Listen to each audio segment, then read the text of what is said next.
redefining what it means to be an Australian citizen. The Prime Minister's tightening the criteria for citizenship, for example requiring proof of integration and better English skills. And he's also ordered increased security and background vetting of would-be Australians.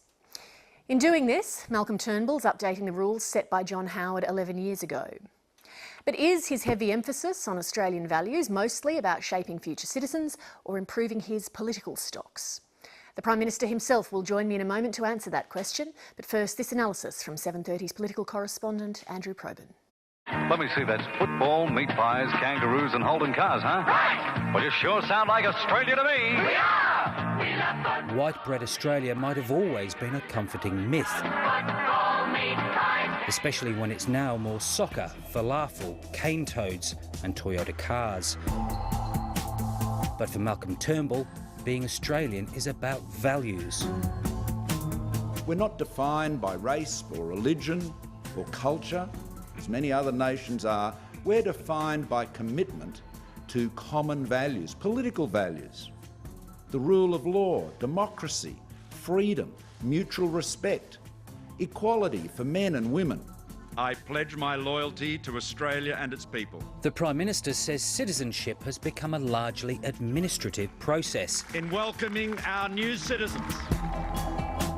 His revamped citizenship laws require greater proficiency in English, at least 4 years residency and proof of integration. Perhaps their involvement in a community organisation, with a school, if they've got their parent that they're sending their kids to school.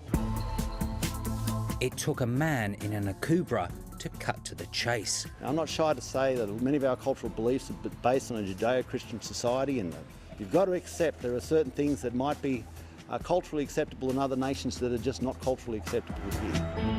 We are all Australians. The undeclared cultural war on values is rarely too far from the surface. The rise of Hansenism, caused by economic distress and anxieties over immigration in Islam, only feed this clash. He is permitted, not obliged here or not encouraged, but he's permitted to hit her. This video emerged last week of women from Islamic group Hizb ut-Tahrir discussing a verse from the Quran on chastising women. He said, hitting with a siwak and the like.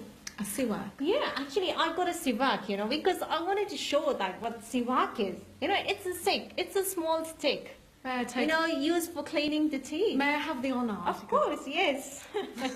Mainstream Muslim groups were united in their condemnation of domestic violence, and Hizb ut-Tahrir insisted the exchange was misinterpreted, arguing Australia was becoming increasingly hostile to Muslims. We don't believe that there's a polite way to beat up your wife. There's no polite way to beat up your wife. If you want to beat up your wife, you can't become a citizen of this nation. Simple as that. The government cites a crime wave in Victoria in asserting its new focus on integration.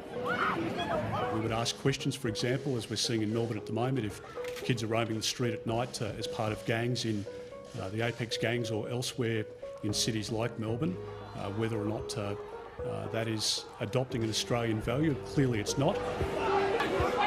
His reference to the fact that kids are loitering the street is a reference to a lot of what we see in the media and a lot of hate that is being directed toward the South East community and the African community in Melbourne. These are not gangs, these are Australian teenagers. The headline might be citizenship, but it's multiculturalism that's being reworked, asking would-be citizens to show more mutual obligation.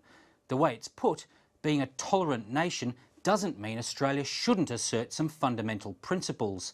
There's some unmistakable jingoism here, but by defining what it is to be Australian, Malcolm Turnbull hopes in part to define himself, for disillusioned Australian voters wondering who he is and what he stands for, 19 months after he toppled Tony Abbott. I think it is reasonable to look for English language proficiency, and I think it's reasonable to have some period of time, waiting time, before you become an Australian citizen. But let's not pretend that even if there's some good features, this is about anything else than Malcolm Turnbull fighting against Tony Abbott. This is a win-win. The PM has gone further than another Liberal predecessor in tightening citizenship. An understanding of basic aspects of Australian society, our culture and our values. But is it worth it? The issue for citizenship is actually not about filtering people. Because if people really want to get in who are nasty, they'll lie their teeth off. People will lie. I mean, they lie now in relation to citizenship tests, in relation to laws that exist now. That is not an argument for us to do nothing in this space. For people who are not Christian, who are not white, and who come from the great diversity of over 200 different language groups and cultures that make up contemporary Australia, it's shaking the finger. And how does it reflect on the new face of Australia? You would not imagine for a moment that a federal leader of the government that we all think is our leader should be divisive at that level and trying to aim his comments or target certain specific communities in our society. And with me now is the Prime Minister, Malcolm Turnbull. Welcome again. Great to be with you.